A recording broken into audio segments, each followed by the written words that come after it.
സംസ്ഥാനത്തെ ആശുപത്രികളിൽ ഓപ്പറേഷൻ ഉപകരണങ്ങൾ ലഭ്യമല്ല എന്ന വാർത്ത തുടർക്കഥയാവുകയാണ്. തിരുവനന്തപുരം മെഡിക്കൽ കോളേജിലടക്കം ഈ പ്രതിസന്ധി വീണ്ടും ഉടലെടുത്തിരിക്കുകയാണ്. കഴിഞ്ഞ ദിവസമാണ് കാർഡിയോളജി മേധാവി സൂപ്രണ്ടിന് കത്ത് നൽകിയിരിക്കുന്നത്. ശസ്ത്രക്രിയയുമായി ബന്ധപ്പെട്ട അനുബന്ധ ഉപകരണങ്ങൾ ലഭ്യമായില്ലെങ്കിൽ ശസ്ത്രക്രിയ അടക്കം മുടങ്ങുമെന്ന ഒരു സാഹചര്യത്തിലേക്ക് കാര്യങ്ങൾ പോകുമെന്നാണ് ഇതുമായി ബന്ധപ്പെട്ട് കത്തിൽ സൂചിപ്പിച്ചിരിക്കുന്നത്. ഏകദേശം 150 കോടിയിലധികം രൂപയാണ് സംസ്ഥാനത്തെ വിവിധ ആശുപത്രികളിൽ നിന്നായി ഈ ഉപകരണങ്ങൾ വിതരണം ചെയ്യുന്ന ഏജൻസികൾക്ക് നൽകാനുള്ളത്. ആശുപത്രികളെ സംബന്ധിച്ചിപ്പോൾ നേരിടുന്നൊരു പ്രശ്നം ഉപകരണങ്ങളുടെ ഒരു വിഷയമാണ് അടുത്ത കാലത്തായി ചർച്ച ചെയ്യപ്പെട്ടുകൊണ്ടിരിക്കുന്നത്. തീർച്ചയായും അത് പരിഹരിക്കുമെന്ന് തന്നെയാണ് നമ്മൾ പ്രതീക്ഷിക്കുന്നത്. പ്രത്യേകിച്ച് സർക്കാർ ആശുപത്രികൾ ജനങ്ങളുടെ ആശ്രയ കേന്ദ്രമാണ്. മെഡിക്കൽ കോളേജുകളായാലും ജില്ലാ താലൂക്ക് പ്രാഥമിക കേന്ദ്രങ്ങളായാലും ഏറ്റവും പ്രധാനമായും അത്തരം പ്രശ്നങ്ങൾ നേരിടുന്നത് ഈ ഉയർന്ന ആശുപത്രികളിലാണ്. ഓപ്പറേഷൻ സൗകര്യങ്ങൾ, അതുമായി ബന്ധപ്പെട്ട് അതിൻ്റെ പിന്നിൽ വരുന്ന ഉപകരണങ്ങളുടെ ഒരു കുറവ് ഇന്നിപ്പോൾ അതിൻ്റെ പ്രയാസങ്ങൾ നേരിടുകയാണ് എന്നാണ് നമുക്ക് ബോധ്യപ്പെടുന്നത്. അതിപ്പം സർക്കാർ ആശുപത്രികളിൽ നിന്ന് മാത്രം 158 കോടിയാണ് ഈ വിതരണ കമ്പനികൾക്ക് നൽകാനുള്ളത്. അതുകൊണ്ടാണ് ഈ ഹൃദയ ശസ്ത്രക്രിയ അടക്കം മുടങ്ങുന്ന സാഹചര്യത്തിലേക്ക് പോകുന്നത്. അതൊരു മറ്റൊരു വശമാണ് അതിൻ്റെ. അത് പരിഹരിക്കപ്പെടേണ്ടത് വേറെ തലങ്ങളിലാണ്. അത് പരിഹരിക്കപ്പെടുമെന്ന് തന്നെയാണ് നമ്മൾ പ്രതീക്ഷിക്കുന്നത്.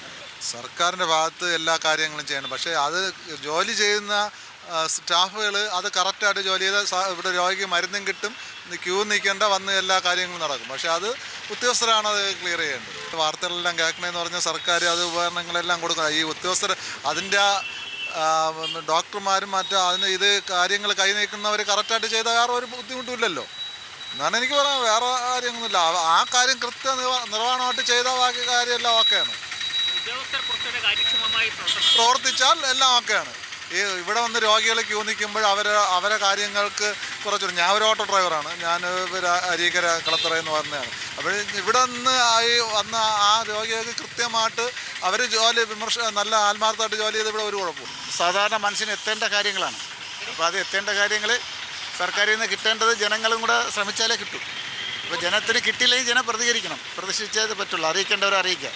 സാധാരണക്കാരന് സർക്കാർ എത്തിച്ചു കൊടുക്കണമെന്നാണ് നമ്മളെ അഭിപ്രായം. കുഴപ്പമൊന്നുമില്ല. ഇവിടെ കുഴപ്പം ഞങ്ങൾ വന്നിട്ട് കുഴപ്പമൊന്നുമില്ല. അനിയനൊരു സ്ട്രോക്ക് വന്നേ അവിടെ കുഴപ്പമൊന്നുമില്ല. ഈവൻ ഗ്ലൗസ് തൊട്ട് രോഗികൾ കാലിയിടുന്ന സോക്സ്, ഡോക്ടർമാരെ 4 ജോഡി ഡ്രസ്സുകൾ എന്ന് വേണ്ട ഒരു സാധാരണ ഒരു പ്രൈവറ്റ് ഹോസ്പിറ്റലിൽ ചെയ്യുന്നതിൻ്റെ ഒരു പകുതി കൂടുതൽ പൈസ ചിലവായിരുന്നു. പിന്നെ ബുദ്ധിമുട്ടെന്ന് പറയുമ്പോഴത്തേക്ക് അപ്പോഴപ്പോഴാണ് കാര്യങ്ങൾ പറയുന്നത്. പിന്നെ ഈ SIT സംബന്ധിച്ച് ഏറ്റവും വലിയൊരു വെച്ചാൽ അവർ രോഗിയെടുത്താണ് കാര്യങ്ങൾ പറയുന്നത്. ഒരു രോഗിയെടുത്ത് അവരെ അസുഖത്തെ പറ്റി പറയുമ്പോൾ ആ രോഗം എത്ര ടെൻഷനാകും. എന്നാൽ ഭർത്താവിനെ വിളിച്ച് ആണുങ്ങളെ SIT ഹോസ്പിറ്റലിലോട്ട് കയറ്റില്ലല്ലോ.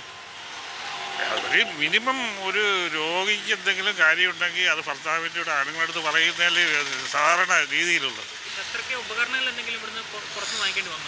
ശസ്ത്രക്രിയയിൽ കുറിച്ച് തരുന്ന സാധനങ്ങൾ തുണ്ടൊക്കെ തന്നെ ഉണ്ട്.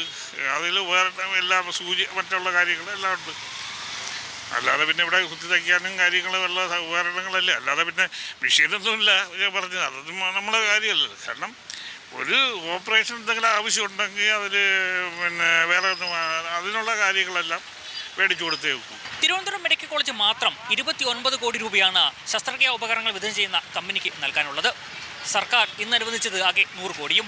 150 കോടിയിലധികം രൂപ സർക്കാർ ആശുപത്രികളിൽ നിന്ന് മാത്രം ഇത്തരം ഏജൻസികൾക്ക് നൽകാനുണ്ട്. ഇതിന് എന്നൊരു ശാശ്വത പരിഹാരമുണ്ടാകുമെന്നാണ് ഇപ്പോൾ ഉയരുന്ന ചോദ്യം. ക്യാമറാമാൻ PV രഞ്ജിത്തിനൊപ്പം രജീഷ് നരിക്കുനി, സി മലയാളം ന്യൂസ്, തിരുവനന്തപുരം. ഏറ്റവും പുതിയ വാർത്തകളും വിശേഷങ്ങളും വിരൽ തുമ്പിലറിയാൻ സി മലയാളം ന്യൂസ് എല്ലാ ഡിജിറ്റൽ പ്ലാറ്റ്ഫോമുകളിലും ലഭ്യം.